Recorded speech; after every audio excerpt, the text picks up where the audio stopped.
The first thing you'll need to do is separate the feet from all the struts by removing the tiny screws that hold them in place. Once the tiny screws are removed, simply slide the feet out. You'll be moving some of the feet around and turning them over. The struts used to make the front legs will need to be shortened by cutting exactly where the tiny screws are installed. If you do not do this, the incidence angle between the floats and the wing will be too positive. You'll have to drill a new hole to connect the foot. This picture shows the strut connectors and orientations for the fuselage end of your struts. Each connector is marked from the factory, so it's just a matter of locating them, sliding them in place, and attaching the tiny screw. Remember to use the struts that you have shortened for the front legs. And this picture shows the connector positions for the float side. Notice I've got my cross braces installed in this picture. That step will come later. Here is a close-up view of where to connect your struts on the float mount plates embedded in the floats.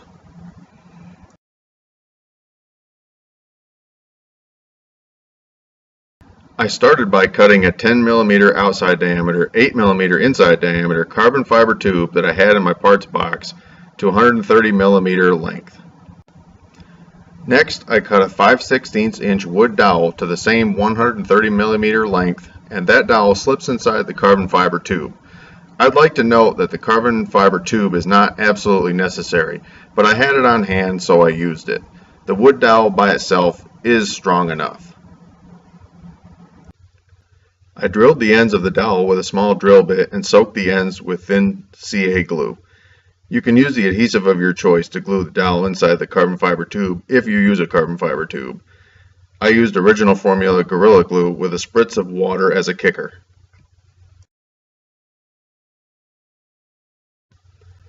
You'll notice that the FMS Skytrainer 182 has these small foam panels near the cowl. These little covers are held in place with contact cement and can easily be removed. FMS has done us a big favor by having a hole molded in on each side of the fuselage underneath these panels. Your front mount point dowel can now slide in one side and out the other. The 130 mm dowel length means that it will protrude a little bit on each end. Go ahead and center the dowel and glue it in place with the adhesive of your choice. You could easily fill in the square cavity around the dowel for a cleaner look, but I did not do that on this one.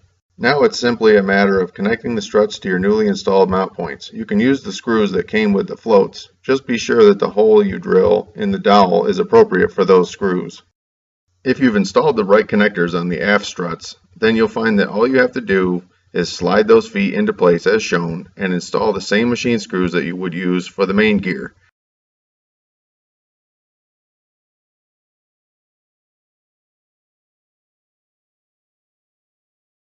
Now for the diagonal braces, I used K&S 3/8 streamlined aluminum tubes, cut to length and installed using the same little screws that hold the strut feet in place.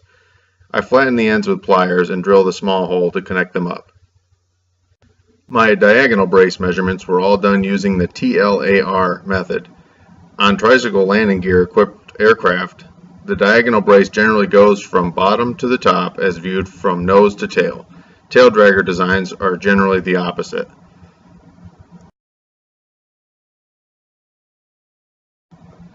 I used a 17-gram metal gear servo because I wanted more torque than a little 9-gram, and I had the 17-gram on hand. You want a servo with some length on the servo arm, or else you won't get a lot of travel out of your water rudders. I cut the opening for my steering servo and discovered this plastic tab from the gear mount. Perfect place to drill a hole to mount the servo. Leaving the other end of the servo on the outside surface of the fuselage means that it is angled down slightly, which points it more directly at the water rudders. You can see that I cut the cross arm and installed it on the servo spline in this V configuration. The V configuration means that the lines will come off the servo arms at close to a 90-degree angle for the most efficient throw. I used spider wire fishing line to make my lines the correct length to get my water rudders as close to the center as I could. And then you can use the pins and the easy connectors on your servo to make fine adjustments. I'm using the stock elastic band return setup, but you could use something like a small diameter carbon fiber push rod instead. If the water rudders are reversed from the direction of your air rudder, simply connect your lines or push rods to the other end of the water rudder tiller. Now the only thing left to do is decorate your floats and airplane to your liking and hit the water.